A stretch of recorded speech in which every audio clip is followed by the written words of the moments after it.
కులమత రాజకీయాలకు అతీతంగా శ్రీ పొట్టి శ్రీరాములు జయంతి వేడుకలు జరుపుకుందామని టీడీపీ నాయకులు ఎంవి శేషయ్య, బీజేపీ నాయకులు కాసా శ్రీనివాసులు అన్నారు. ఈ సందర్భంగా వారు బుచ్చిరెడ్డిపాలెం పట్టణంలోని ఎస్ఎస్ కళ్యాణ మండపంలో మీడియా సమావేశం నిర్వహించి మాట్లాడారు. రాష్ట్ర ప్రభుత్వం పొట్టి శ్రీరాములు జయంతి వేడుకలు అధికారికంగా జరుపుకోవాలని ప్రకటించడం అభినందనీయమన్నారు. రాష్ట్ర ప్రభుత్వం మరియు అమరజీవి పొట్టి శ్రీరాములు మెమోరియల్ ట్రస్ట్ సంయుక్త ఆధ్వర్యంలో 125వ జయంతి ఉత్సవములు ఘనంగా నిర్వహించుకోబోతున్నామన్నారు. ఈ నెల 18వ తేదీ ఆదివారం నెల్లూరులోని అరుణాచలం వీధి స్టోన్ హౌస్ పేట వద్ద ఉన్న ఎస్బీఎస్ కళ్యాణ మండపంలో ఈ కార్యక్రమం జరగనుందని వెల్లడించారు. భారతదేశ స్వాతంత్ర్యం కోసం ఆయన చేసిన పోరాటం మరువలేమని కొనియాడారు. ప్రత్యేక తెలుగు రాష్ట్రం కోసం నిరాహార దీక్ష చేసి అసువులు బాసారని గుర్తు చేశారు. ఆయన కృషితో నాడు ఆంధ్రప్రదేశ్ రాష్ట్రం అవతరించిందని చెప్పారు. అంటరానితనం నిర్మూలించాలని, గిరిజనులకు ఆలయంలో ప్రవేశం కల్పించాలని ఆయన ఎన్నో పోరాటాలు చేశారన్నారు. జాతీయ స్థాయిలో గుర్తింపు పొందిన పొట్టి శ్రీరాములు చిత్రపటాన్ని రాష్ట్రంలోని ప్రభుత్వ కార్యాలయాల్లో ఏర్పాటు చేయాలని రాష్ట్ర ప్రభుత్వానికి విజ్ఞప్తి చేశారు. దేశానికి, రాష్ట్రానికి ఆయన చేసిన సేవలను గుర్తించి రాష్ట్ర వ్యాప్తంగా 125వ జయంతి ఉత్సవాలు నిర్వహిస్తున్న సందర్భంగా దేశ ప్రధాని నరేంద్ర మోడీకి, రాష్ట్ర ముఖ్యమంత్రి చంద్రబాబు నాయుడుకు, డిప్యూటీ సీఎం పవన్ కళ్యాణ్ కు వారు కృతజ్ఞతలు తెలిపారు. ఆదివారం ఉదయం బుచ్చి పట్టణంలోని శ్రీ పొట్టి శ్రీరాములు విగ్రహానికి పూలమాల వేసి నివాళులు అర్పించి నెల్లూరులో జరిగే కార్యక్రమానికి బయలుదేరుతామని చెప్పారు. ప్రతి ఒక్కరూ ఈ కార్యక్రమంలో పాల్గొనాలని పిలుపునిచ్చారు. ఈ కార్యక్రమంలో తిరువీధి రాధాకృష్ణయ్య, సొల్లేటి ప్రభాకర్, దర్శిమాల బాలకొండయ్య, వైవి సురేష్ బాబు, కౌన్సిలర్ రాచూరు సత్యనారాయణ, దుగ్గుశెట్టి హరినాథ్, కళ్యాణ్, ముత్యాల శ్యామ్ సుందర్, దర్శి వెంకటేశ్వర్లు తదితరులు పాల్గొన్నారు. పత్రికా సమావేశం ఎస్ఎస్ కళ్యాణ మండపం సంస్థలో ఏర్పాటు చేశాం. ఒక ముఖ్య కారణం శ్రీ అమరజీవి పొట్టి శ్రీరాములు గారు 125వ జయంతి సందర్భంగా రాష్ట్ర ప్రభుత్వం అధికారికంగా ప్రకటన చేసింది. ఆ ప్రకటన కార్యక్రమాలను ఉద్దేశించుకొని జరిగిన నెలలో ప్రకాశం జిల్లాలో జరిగింది. ఈ నెలలో మన నెల్లూరు జిల్లాలో రేపు ఆదివారం కలెక్టర్ గారు 18వ తారీఖు ఆదివారం రోజు కలెక్టర్ గారి ఆధ్వర్యంలో ఈ యొక్క జయంతి కార్యక్రమాలు జరుగుతున్నాయి. ఆ కార్యక్రమాలను ఉద్దేశించుకొని ప్రతి ఒక్కరు కూడా పాల్గొనాలి. అమరజీవి పొట్టి శ్రీరాములు వారు చేసినటువంటి త్యాగాల గురించి కూడా మనొకసారి స్మరించుకోవాల్సిన అవసరం కూడా ఉంది. ఆ విషయాలన్నింటినీ కూడా ప్రజలకి, నాయకులకి, కుల మతాలకు అతీతంగా, ప్రాంతాలకు అతీతంగా కూడా ప్రజలందరూ కూడా పాల్గొని ఆ కార్యక్రమాన్ని చేయాలనే తలంపుతోటే ఈరోజు ఈ పత్రికా సమావేశాన్ని నేర్పాను. అమరజీవి పొట్టి శ్రీరాములు గారి గురించి 2 ముక్కలు మీ ముందు ఇస్తాం. ఆయన ఒక జాతీయ ఉద్యమంలో నడిపినటువంటి నాయకుడు, స్వాతంత్ర సమర యోధుడు. బ్రిటిష్ గవర్నమెంట్కి ముందు పాత రోజుల్లో అంటరానితనం నిర్మూలించాలి, దళిత, గిరిజన అందరికీ కూడా ఆలయ ప్రవేశం కల్పించాలి, అలాగే అనేక సంక్షేమ కార్యక్రమాలు కూడా అందరికీ అందుబాటు కావాలని ఆయన ఒక స్లోగన్ చేసుకుంటూ తిరిగేవాడు. ఆయన ఉద్యోగం చేస్తూ ఆయన భార్య సతీమణి స్వర్గస్థులైన తర్వాత ఉద్యోగాన్ని మానేసి ఉద్యమంలోనే పాల్గొన్నాడు.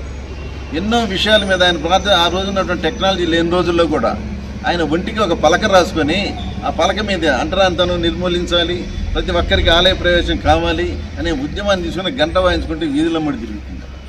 అలాగే భాషా ప్రయుక్త రాష్ట్రాల కోసం మద్రాసు పోయినప్పుడు, మన రాష్ట్ర క్యాపిటల్గా మద్రాసులో ఉన్నప్పుడు ఈ భాష వల్ల చాలామంది సమస్యలు పడుతుంటే మనం తెలుగు వాళ్ళం ప్రత్యేకంగా ఉండాలి, తమిళనాడు కంటే పెద్దది తెలుగు రాష్ట్రం, ఈ రాష్ట్రం ప్రత్యేకంగా దీనికి ఒక ప్రత్యేక రాజధాని కావాలి, ఇది సక్రమంగా ఉంటేనే మన అన్నిటికీ కూడా పనులకు సామర్థ్యం జరుగుతుందనే ఉద్దేశంతో తెలుగు రాష్ట్ర విభజన కోసం ఆమరణ నిరాహార దీక్ష 58 రోజులు చేసి తన అసువులు బాసాడు.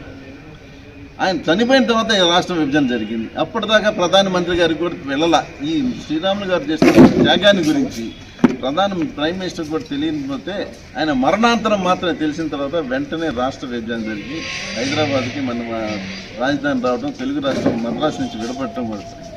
అనేక ఉద్యమాలు, అనేక కార్యక్రమాలు, స్వాతంత్ర సమర యోధం చేసినటువంటి పొట్టి శ్రీరాములు గారు జయంతి ఉత్సవాలు జరుపుతున్నప్పుడు ఈ జయంతి ఉత్సవాలు రాష్ట్ర ప్రభుత్వం గౌరవించినందుకు గాను ముందుగా చంద్రబాబు నాయుడు గారికి, పవన్ కళ్యాణ్ గారికి, భారతీయ జనతా పార్టీ నాయకులకి, కూటమి ప్రభుత్వం కూడా మేము ధన్యవాదాలు తెలియజేసుకుంటున్నాం.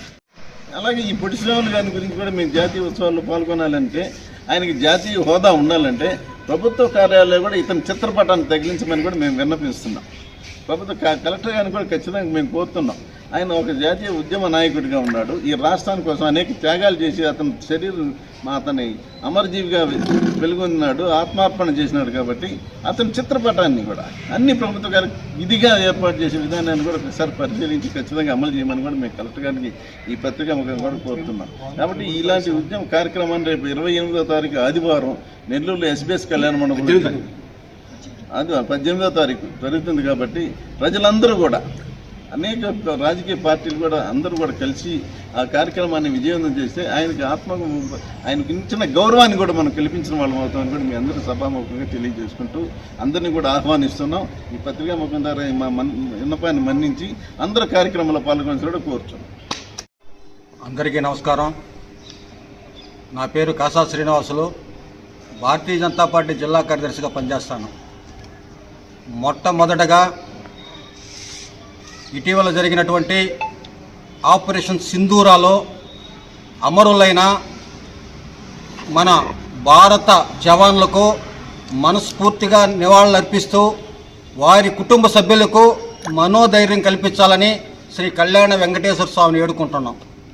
అయితే శ్రీ పొట్టి శ్రీరాములు గారు జన్మించి 120 సంవత్సరాలు అవుతుంటే ఇప్పటి వరకు అనేక ప్రభుత్వాలు వచ్చినాయి, అనేక పాలనలు జరిగినాయి. ఆయన్ని త్యాగాన్ని గుర్తించకుండా, ఆయన చేసిన పోరాటాలు గుర్తించకుండా ఉండడాన్ని బాధాకరం.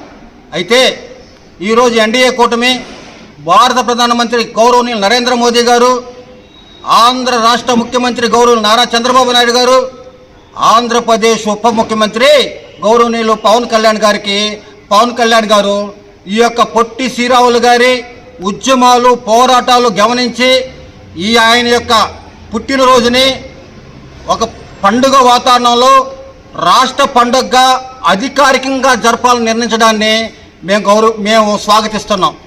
పొట్టి శ్రీరాములు గారు ఉద్యమం చేయకముందు బ్రిటిష్ వాళ్ళ నుంచి మనకు పాలన వచ్చిన తర్వాత అనేక రకమైన ఇబ్బందులు పడ్డాం. అంటరాంటన ఉండేది.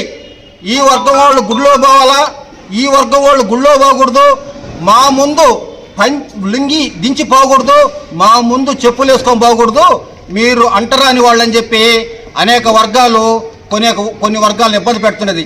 అటువంటి సమయంలో మనుషులంతా ఒక్కటే, మనమంతా సమానం అని చెప్పి అంటరానితనాన్ని రూపుమాపాలని మహా ఉద్యమం చేసినటువంటి మహోన్నత వ్యక్తి శ్రీ పొట్టి శ్రీరాములు గారు. అంతేకాదు మనకి తమిళనాడు ఉమ్మడి రాష్ట్రంగా ఉండగా అక్కడ తమిళం ఉంది, ఈడ ఆంధ్రప్రదేశ్ ఉంది. భాషా ప్రేరిత రాష్ట్రాలు కావాలా, ఏ భాషకు ఆ రాష్ట్రం ఏర్పడాలని చెప్పి ఆ రోజు ఆంధ్ర రాష్ట్ర అవతరణకి ఎన్నో పోరాటాలు చేసి ఎన్నో నిరాహార దీక్షలు చేసి అసూలు బాపిన తర్వాత ఆయన పోరాటాల ఫలితమే భాషా ప్రేరిత రాష్ట్రాలు ఏర్పడటం జరిగింది.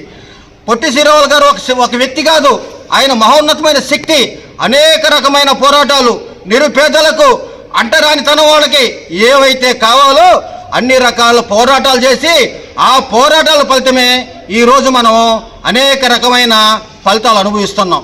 అటువంటి పొట్టి శ్రీరాములు గారిని 125వ జయంతిని మన రాష్ట్ర కేంద్ర ప్రభుత్వాలు అధికారికంగా స్వాగతిస్తూ ఈ సంవత్సరం అంతా ఆయన 125వ జయంతి సందర్భంగా ఈ సంవత్సరం అంతా పండగ వాతావరణంలో పొట్టి శ్రీరాములు గారు ఏదైతే ఉద్యమాలు చేశారో, ఏవైతే పోరాటాలు చేశారో ఆయన త్యాగ ఫలాలని ప్రజలకు తెలపాలని చెప్పి ఒక పండుగ వాతావరణంలో అమరజీవి పొట్టి శ్రీరాములు గారి జయంతిని జరుపుకోమంటాం చాలా శుభదాయకం.